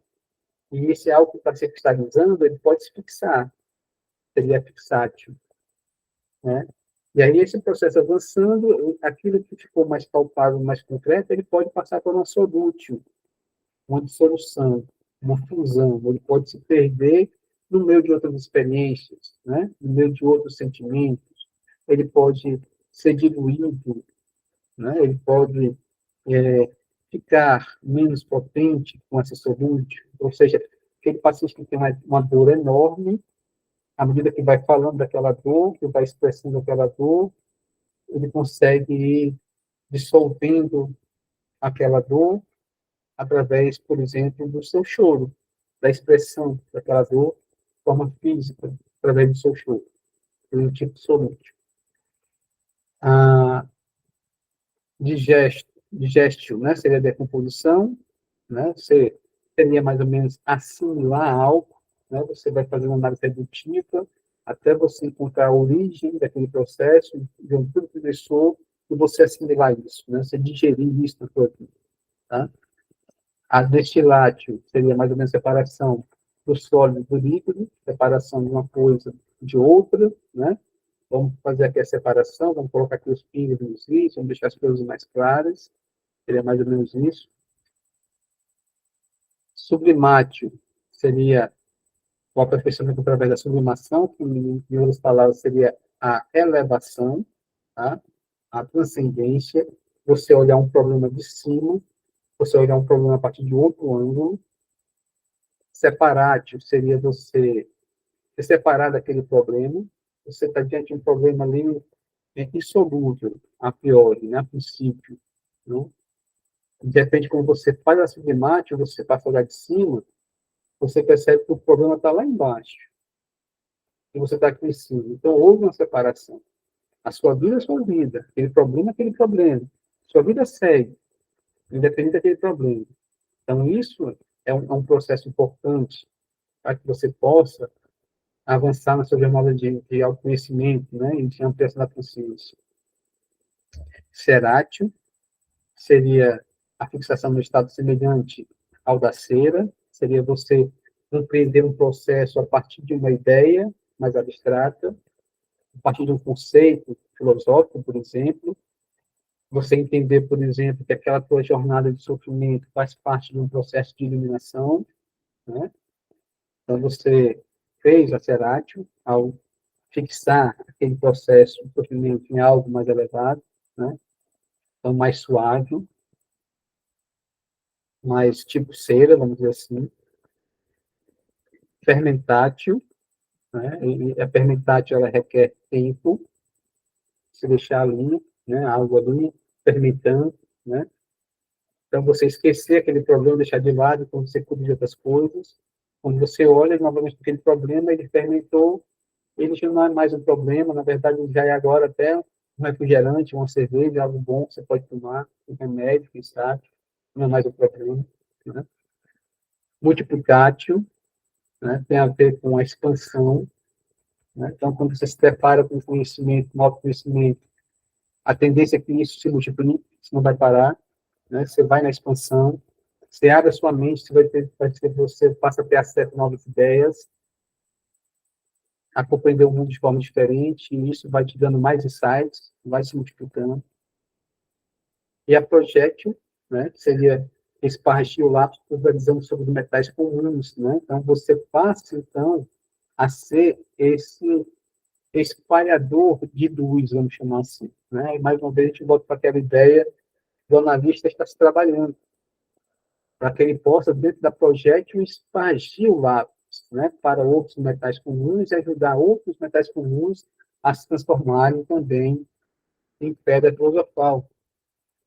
Aqueles que estão no chumbo a se transformar em ouro, através da projétil. Né? Então, seriam essas mais ou menos as etapas que alguns autores dividem a grande obra, a obra alquímica. Nós podemos ver ela também dentro do processo analítico. Gente, é isso. Finalizamos por aqui, pessoal. Qualquer dúvida, qualquer comentário, coloquem lá no grupo, tá? E essa semana eu vou compartilhar com vocês essa gravação. Ok, pessoal? Então, gente, tudo de bom para vocês e até a próxima oportunidade.